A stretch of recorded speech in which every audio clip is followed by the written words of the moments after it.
Today we will discuss a topic that I have mentioned many times in my lectures in passing, but today we're going to shed a little bit of extra light, and it is especially relevant given the circumstances right now in Gaza and in Palestine, and that is our history as a Muslim ummah, our relationship with the Jewish people for the last 2,000 years before the creation of Israel, for the last 15 centuries. Because the fact of the matter is that it is truly sad in light of our contributions to the survival and the flourishing of this demographics that they seem to ignore and neglect all of these centuries of positive interactions. Because the fact of the matter, once again, Christian Europe treated this demographics in a very different way than we did. And multiple times in history, the Muslim ummah and the Muslim civilization played a vital role in protecting hundreds of thousands of persecuted Jewish people. So we need to be aware of this, and we need to know our own history. And again, only so much can be said for the history of 15 centuries. But as you're roughly aware, we went over this in detail, this earlier part in a number of lectures.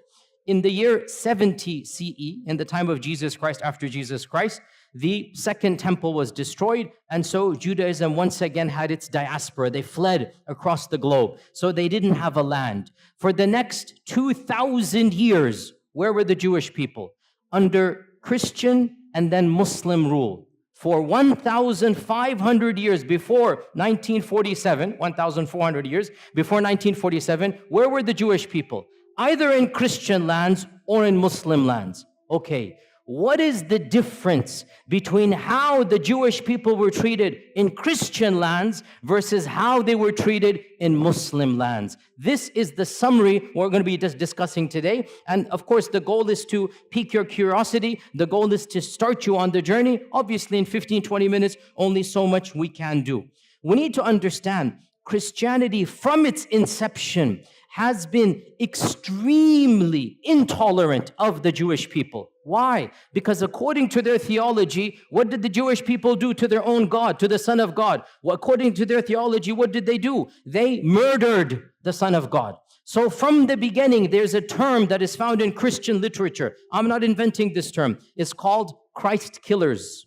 This is what they called the Jewish people, Christ killers. And that is why, generally speaking, in ancient Christianity, medieval Christianity, Jewish people were not treated as equal citizens. They didn't have the right to own property in most of European history. They were forced to live in special areas. The ancient term for this in Venice, the Venetian term, is still used in English. Guess what that term is? Ghetto. That term ghetto, where does it come from? Now we use ghetto to mean what? A very poor, very impoverished part of the city. Well, it was called ghetto for the first time in Venice in the 1200s from a Venetian term to mean low class. It's literally a term that was used for Jewish people. The term ghetto in English comes from them having to live in a separate place of the city. Jewish people in Europe were prohibited from any noble profession. They had to take ignoble tasks. They were prohibited from owning land. They were prohibited from rising up in the ranks of nobility. In fact, the one job that they were not prohibited to do, and that's why they started to do this more and more, was the job that was prohibited by the church, and that is lending of money. The church said you cannot lend money on interest. And Christians, if they do so, they're going to go to hell. They're going to be damned. This is Christian law, by the way. Jewish people were exempt because they're not Christian. And they couldn't work in so many other areas. This is not anti-Semitic. I'm teaching you history. This is a fact. Jewish people then took on, by and large, in Europe, the profession of money lending, charging interest, because they weren't allowed any other job. They weren't allowed careers, and this was prohibited by the church. You'd be damned. So what did they do? They became the proto-bankers, the first bankers. And so what's going to happen, slowly but surely, their wealth did increase. This is not anti-Semitic. It's the fact of the matter is that they were involved in this profession, and that is why rich dynasties from this group did begin to rise in the 15th, 16th, 17th centuries. But that's because They were the ones lending money. Eventually, the church had to buckle under pressure and change their law and say it is now allowed for Christians to do. Otherwise, Christians forbade Christians from lending money with interest. It was haram for them. The church would excommunicate you. That's why this group began to do this. In the 11th century, when the Crusades was announced, in 1095, 1096, the first Crusaders, they left England, they left Italy, they left France, and they made their way to Jerusalem, wanting to free, quote-unquote, Jerusalem from Muslim lands. Do you know what happened before they reached Jerusalem? They started massacring Jewish people. Where? In Europe. Why? What has that got to do with Jerusalem? They began to reason, if we're going to go to Jerusalem where Jesus walked, we should avenge his death before we get there.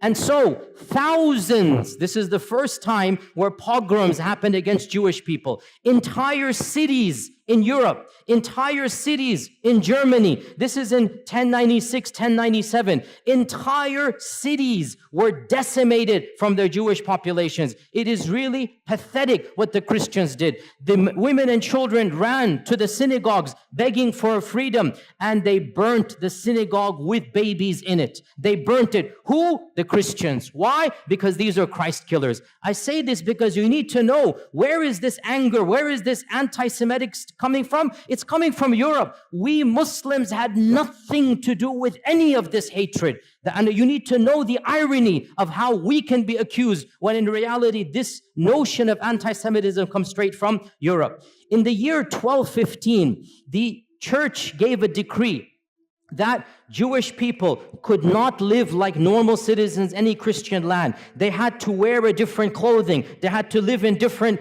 places of the city. They had to have specific professions. This is the Vatican. This is the church normalizing the discrimination of Judaism. This is in 1215. Don't be surprised in a few decades, 1290, King Edward of England said, I don't want any of these people in my kingdom. So he made a decree to expel every single member of the Jewish faith from England. For 400 years, there were no Jewish people in England.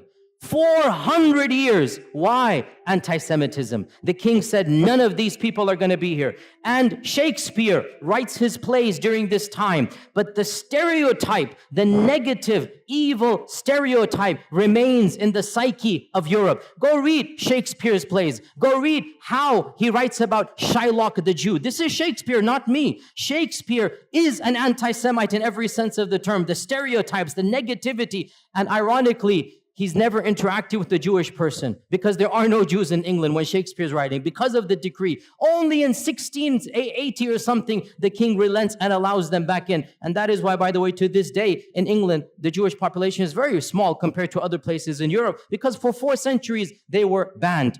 And one of the worst manifestations of anti-Semitism took place in Andalusia, but not under us. When Ferdinand and Isabella Reconquista, when they conquered Granada, the Muslim land, when they conquered Granada, the first decree, less than 1 week or 1 month after they took power, 1492, they made the decree. It's called the Decree of Al-Hamra because it was in the Hamra Palace.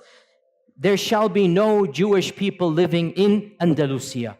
Hundreds of thousands of Jewish people were forced to convert to Christianity or were sent into exile. The entire population of Iberian Spain, and there were, we don't know, 300,000-400,000, 500,000 Jewish people, they were either forced to convert under torture or they had to flee for their lives. And this is one of the worst manifestations. Now you get to Hitler in the 1930s and 1940s, which is, of course, the worst anti-Semitic outburst in all of human history. And this needs to be said bluntly. Hitler did not come in a vacuum. Hitler is tapping into mainstream Christian notions of anti-Semitism. The term anti-Semite, the birth of anti-Semite, the notions of anti-Semite, it has nothing to do with Arabs and Muslims. It is European and Christian through and through, 100%. Even the term is invented by the Christians and used by the Christians. This is just a summary of Christian lands. Let's move on to Muslim lands. subhanallah, wherever Muslims went and there were Jewish people, the Jewish people faced a type of flourishing. They were given a type of protection they could never find in Christian lands. And when Muslims conquered what is currently Iraq, what is currently Iran, Iraq had a large population of Jews in Baghdad from the time of the first expulsion, not even the second, from 500 BC, because the largest group of Jews from the first expulsion, they went to Iraq. So Muslims found large groups of Jews in Iraq. In Iran, Isfahan, hundreds of thousands of Jewish people, again from the first and second expulsion. And the Muslims came and found them, and they gave them protection under the treaty of Umar ibn al-Khattab. Jerusalem, when Umar ibn al-Khattab marched into Jerusalem, guess how many Jewish people were there? 0. Guess how many synagogues? 0. Jews were not allowed to worship in Jerusalem under the Christians. Guess who gave them the freedom to build the first synagogue after the collapse of the temple? It was none other than Umar ibn al-Khattab radiyallahu anhu. Umar ibn al-Khattab, acting upon Islamic commandments, acting upon prophetic guidelines. Jews and Christians are Ahli Kitab. They have the right to live freely. They have the right to worship. They have the right to build their synagogues and whatnot. Now, modern, liberals come along and they say, oh, the conditions of Umar al-Khattab are second-class citizenship. I'm not going to claim that Umar radiallahu anhu's condition is the same as secular America. It's not. But we're not comparing Umar ibn al-Khattab to secular America. Secular America is a different notion where religion plays no role. In the Islamic scheme of things, religion plays a vital role. So if you're a Muslim, yes, you get perks and privileges, no doubt about that. And if you're Ahl Kitab, there's certain things. For example, you cannot convert people to your faith. For example, the synagogue minaret, or the temple in the synagogue cannot be higher than the minaret of the mosque. I agree, these are conditions, but we're not comparing Umar ibn al-Khattab to modern liberalism. We're comparing Umar ibn al-Khattab to the rest of the world. The fact of the matter, never once in all of Islamic history was there a policy to kill all Jews. Was there a policy to persecute all Jews? Was there a policy to expel all Jews? So Umar ibn al-Khattab radiyallahu anhu allowed the Jewish people to come back into Jerusalem. This is the first time they could come back and build the first synagogue under the Khulafa Ar-Rashidun. And the rest, as they say, is history. That in Baghdad, when the Abbasids made their Baytul Hikmah, the famous house of wisdom, they hired the most competent translators regardless of their background. And because Muslim people weren't studying ancient Greek and whatnot, some of the best translators were from a Jewish background because they're the ones studying ancient Greek, ancient Latin. And so Baytul Hikmah hired the top Jewish minds to be in charge of the House of Wisdom.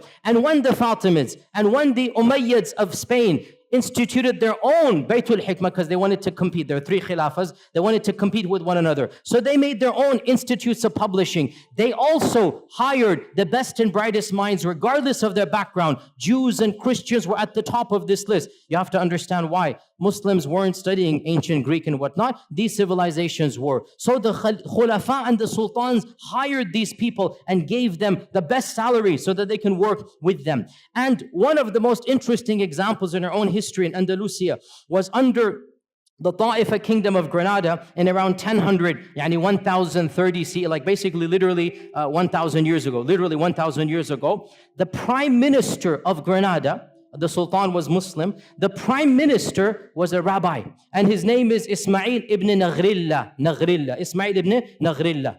And he was a rabbi, he was a learned man, he rose in the ranks until he became the prime minister of Qurtuba.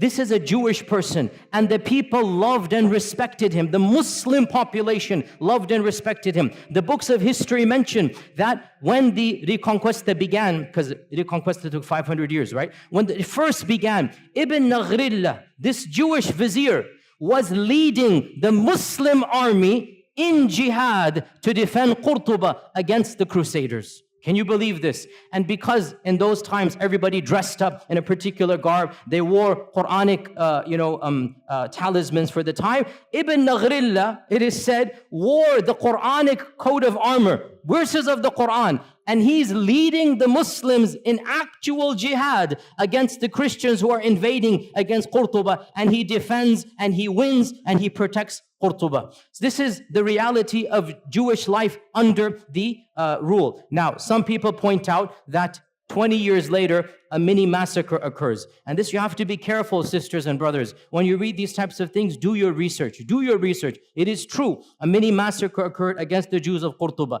But why? I'll tell you why. You won't find this too often because people just want to say, oh, the Muslims rebelled and they massacred hundreds of Jewish people in Qurtuba. It's true. But I'll tell you the story. This guy, Ibn Naghrillah, he died and he was buried with honors.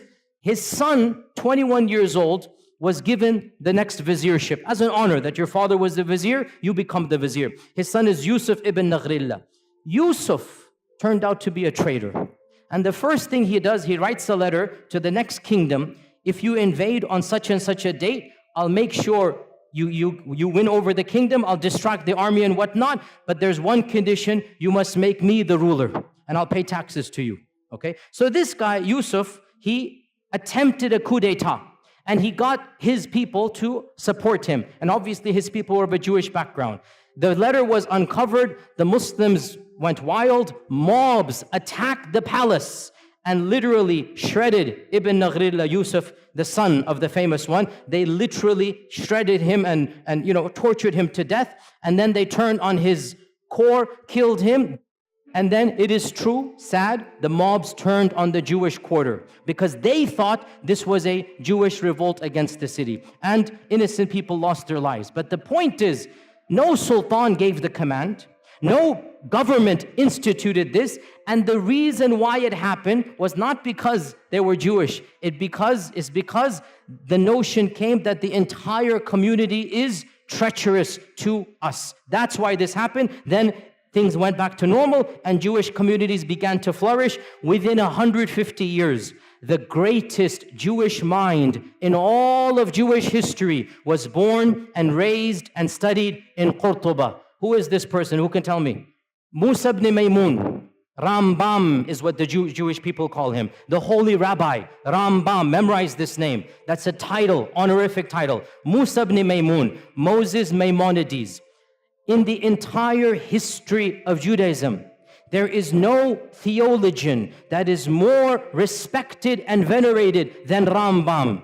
Rambam, Moses Maimonides, born and raised in Qurtuba, traveled the Muslim world, died and is buried in Egypt, in Cairo.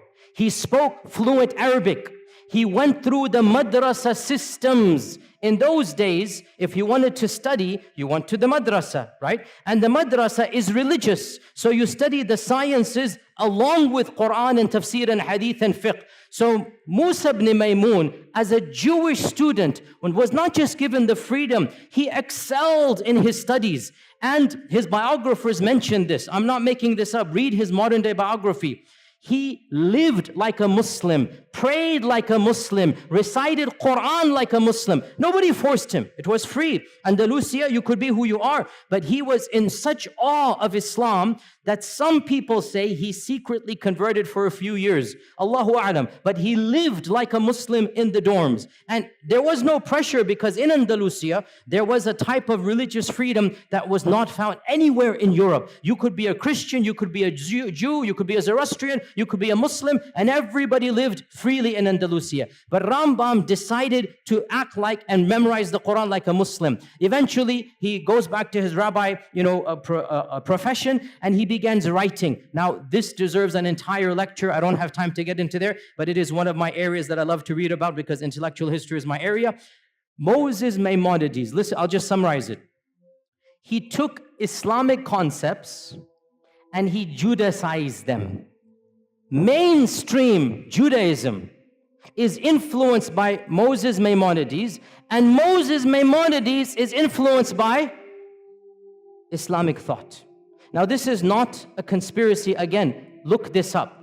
In fact, there's an entire entry in the Stanford Encyclopedia. I just saw this today to make sure that I can reference to you. The Stanford Encyclopedia Online, which is one of the most largest online encyclopedias. The Stanford Encyclopedia of Intellectual Thought has an entire article, The Islamic Influences on Moses Maimonides. And of them, his proofs for the existence of God, his concept of God is coming straight out of Al-Farabi Al-Kindi. His notion of prophethood and what is prophethood, his notion of even theology. Pause here, footnote. Sounds strange, I know, but Judaism, by and large, did not concentrate, did not care about belief. Judaism cared about what? What? Law. Judaism cared about how you act. It had almost nothing to do with Aqidah. That's why they don't have any book on Aqidah. The first book of Jewish theology, who wrote it? Rambam. The first book. And you read this book, and you are reading Al-Farabi, Al-Kindi. You are reading Islamic Mu'tazili thought. His conception of God, of the attributes, of Qadar, his conception of prophethood, it is coming straight out of his madrasa training. And this is now mainstream Jewish belief. I'm not making this up. This is well known. Mainstream Jewish theology is coming straight out of Andalusian madrasa. He just changed it, made it a little bit. And he wrote a creed. To this day, the righteous or the observant Jewish people, the first thing they do when they wake up, they read Moses Maimonides' one-page creed. And it begins, Ana mu'minu, I believe in, just like Aqidah Tahawiyya, just like other Aqidas, it literally begins, I believe in, and there's 13 points. I believe in God, there is one, la sharika la type of stuff, literally coming out of Islamic thought. He has no partner, cannot be described in this and that, literally goes through, and it goes all the way, and I believe in resurrection, I believe in the Masih that's going to come, one of the 13 points, I believe in the Messiah. So this is coming from Musa ibn Maymun. By the way, one interesting thing about Rambam, wallahi, so ironic. He became the best physician of his time because he mastered Ibn Sina. So he read Ibn Sina, he mastered Ibn Sina. Now he's the best physician. He works his way up. Guess who he becomes the personal doctor to? None other than Salah ad-Din al-Ayyubi. Salah ad-Din al-Ayyubi takes him as his personal court doctor. For a period of time, he travels with Salah ad-Din. He is the primary doctor of Salah ad-Din Ayyubi. Nobody can accuse our religion of anti-Semitism. Nobody can accuse our sultans, our khulafa of hating people because of their different faith. It didn't happen that way. If you were talented, you were the best doctor, and it's so ironic. Salah ad-Din is conquering Jerusalem, and Rambam is his main doctor. Subhanallah. How can we not remind our Jewish brethren of this reality? Look at from where to where. Look at the past and now look at how that has flipped. Eventually, he went to Egypt. He lived in Egypt. By the way, he wrote most of his writings in which language? Arabic. The chief rabbi of Judaism is writing his books in Arabic. This is well known. You can see them and look at them online. And he has a book called The Guide of the Perplexed. And there are a number of papers about this, that this is coming straight out of Al-Ghazali's Al-Munqidh min al-Dalal. Literally, Imam Al-Ghazali wrote Al-Munqidh min al-Dalal, and there is a book that he wrote for his people, The Guide for the Perplexed. And it has the same motifs, the same notion. Again, it's not copy-paste, because in the end of the day, he's an intellectual thinker. But he takes ideas, he takes notions from Islam, and he Judaizes them, which is what we expect to do. But where is the origin? What's the kernel? From our faith tradition. It is true to say that never in the last 2,000 years before the creation of this country has the Jewish people flourished as they did under Muslim Spain, under Islamic Andalusia, their greatest minds, their largest synagogues. You can visit their synagogues to this day in Qurtuba, in Granada. They still have their synagogues that were built not under the Christians, under the Muslims.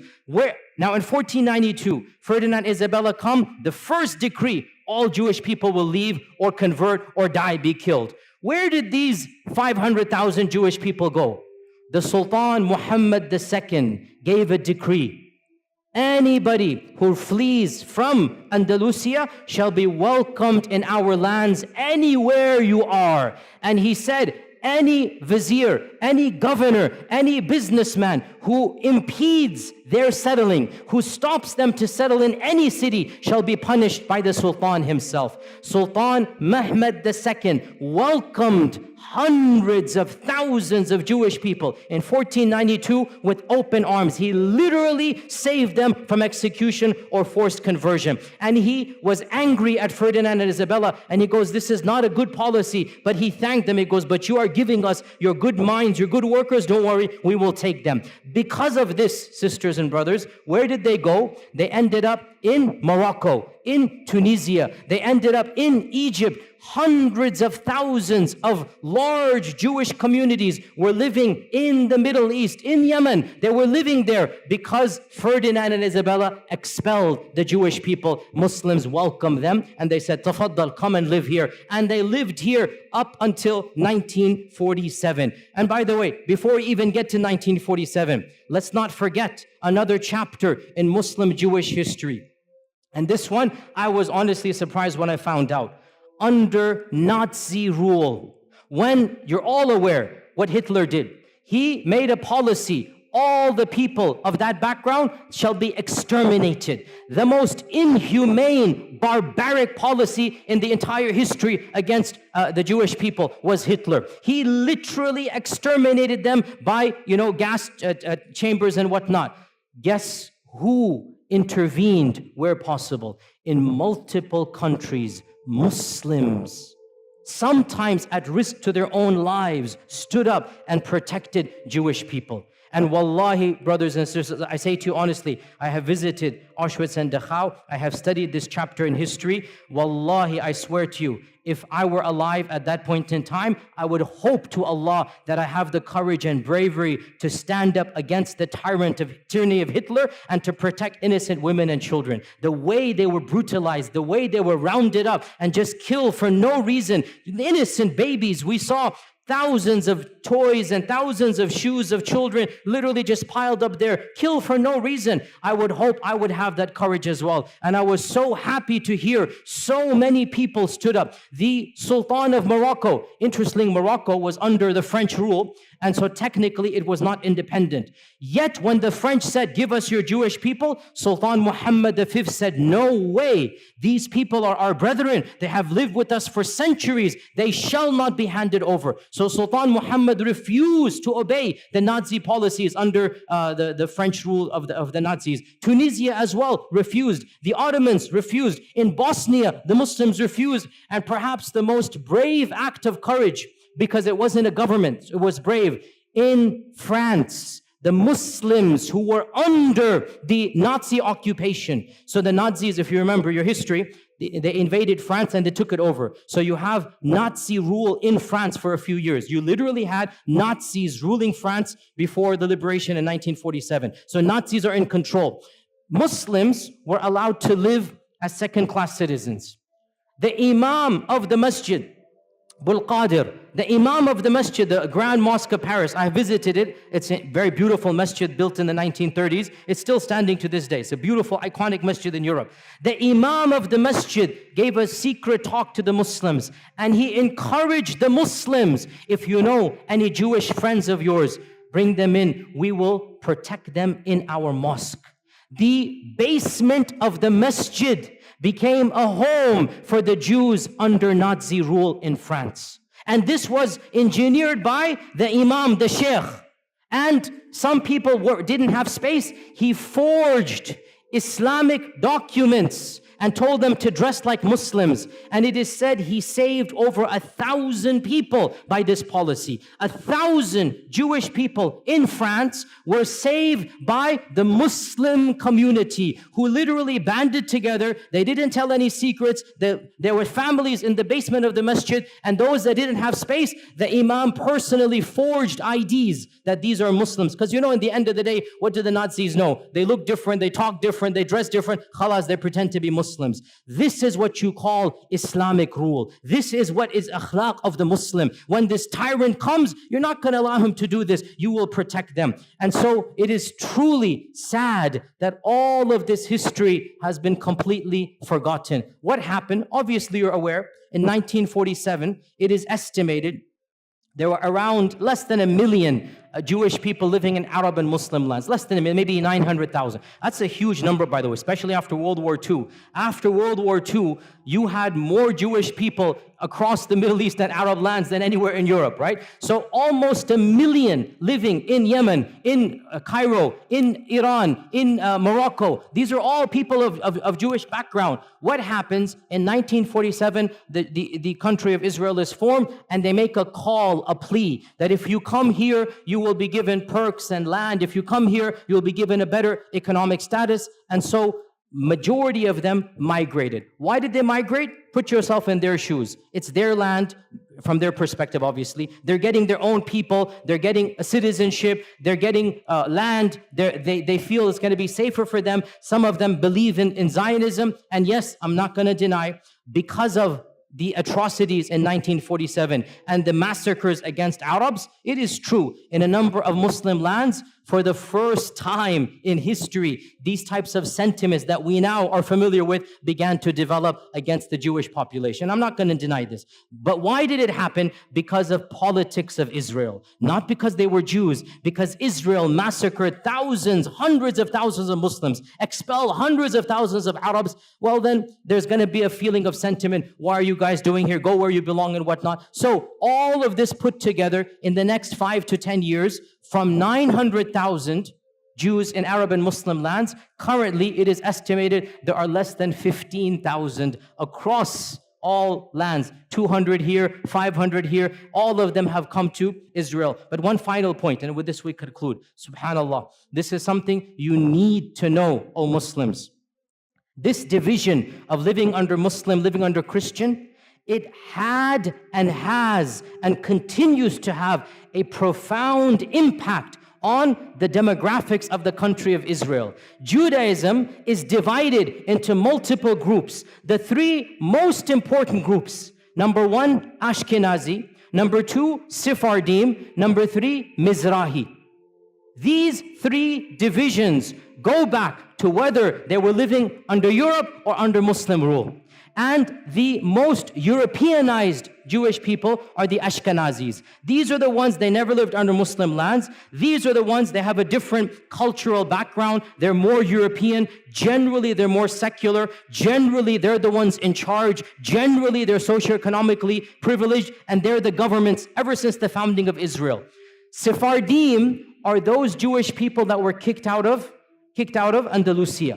And Mizrahi are the Jewish people who lived in Arab lands, Yemen, Iran, other places for many millennia. They are the smallest. Generally, Sephardim and Mizrahi are more pious. They're more orthodox. They're more religious. They're more believing in God.